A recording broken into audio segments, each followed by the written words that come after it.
जिज्ञासा है महाराज जी।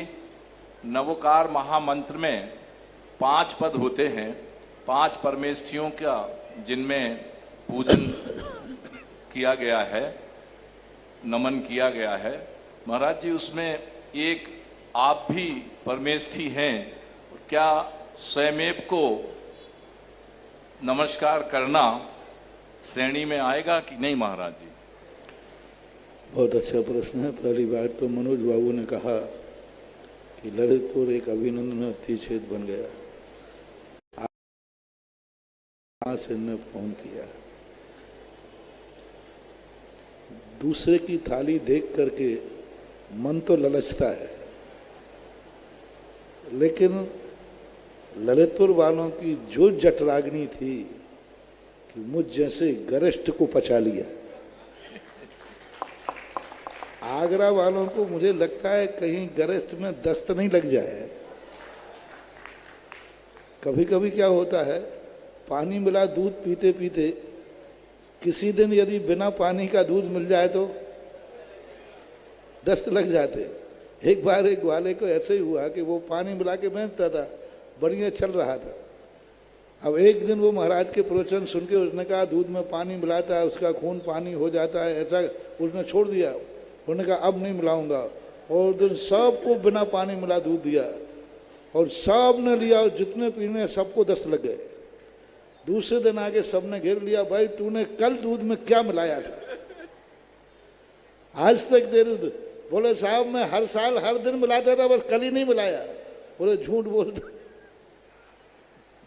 तो बस सबकी जठराग्नि तेज करो। किसी गरिष्ठ और वरिष्ठ संस्कार और संस्कृति को चाहने के लिए जठराग्नि इतनी तेज हो जाए, इतनी तेज हो जाए तो कोई चीज असंभव नहीं है। कोई भी चीज तो सब कुछ हो सकता है।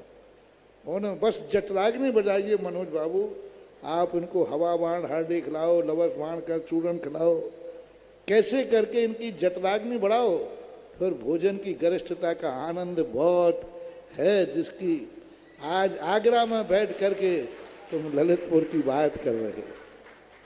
रही बात अंचल जी की कि ललितपुर बहुत सूना लग रहा है, लेकिन आगरा में बहुत आनंद आ रहा है। जय हो।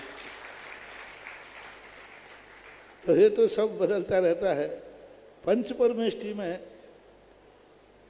साधु को स्वयं, क्योंकि साधु पद उसके स्वयं का नहीं है। उज्ज्वल कुंदकुंद भगवान ने इसको जिन मुद्रा कहा, जिनेन्द्र भगवान की बसियत कही, जिनेन्द्र भगवान का पद कहा।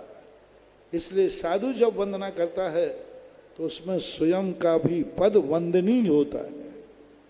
स्वयं की एक बार हमारे संघ में एक घटना घटी, जैसा आपने कहा। तो एक महाराज ने कहा, जब वो जय प्रवचन शुरू किया, आचार्य के सामने प्रवचन चल रहा था, तो उन्होंने कहा 4 कम 9 करोड़ मुनिराजों की जय। तो आचार्य ने कहा भाई 3 कम 9 करोड़ बोलो। फिर भी उन्होंने कहा नहीं हम तो 4 कम। तो आचार्य ने भाई 4 कम क्यों बोल रहे हो? बोले मैं अपनी जय कैसे बोलूं, एक मैं भी तो हूं। तो आचार्य ने कहा कि पहली बात तुमने 9 करोड़ में अपने आप को गिन कैसे लिया। दूसरी बात है, ये जो पद है ये मोक्ष मार्ग है।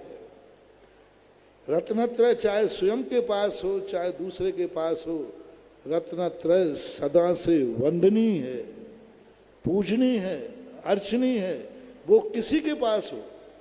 क्योंकि रत्नत्रय जो है, ये जो भेष है, जिन मुद्रा कहा इसे। कौन सी मुद्रा कहा? जिन मुद्रा कहा। तो जिन मुद्रा तो स्वयं मुनिराज को भी इस मुद्रा की वंदना करना पड़ती है, करते। एकत्र जिन रूप धरा, जिनेन्द्र भगवान के रूप को तुमने धारण किया है। अब ये बात अलग है कि व्यवहार में हम ऐसे नहीं करते। व्यवहार बाकी निश्चय की अपेक्षा से स्वयं भी गुण कहीं भी किसी रूप में हो, स्वयं की भी वंदना होती है। हमें भी 3 कम 9 करोड़ मुनिराज को जय बोलना पड़ेगी। हमें भी नमो लोये सभ्य श्रावणम कहना पड़ेगा। आचार्य को भी नमो आईडियाणम कहना पड़ेगा, भले वो स्वयं आचार्य हैं। क्योंकि यह पद एक मोक्ष मार्ग का पद है, यह पद एक उपकारी पद है, यह पद सारे जगत का कल्याणकारी पद है, इसलिए। नमोस्तुते।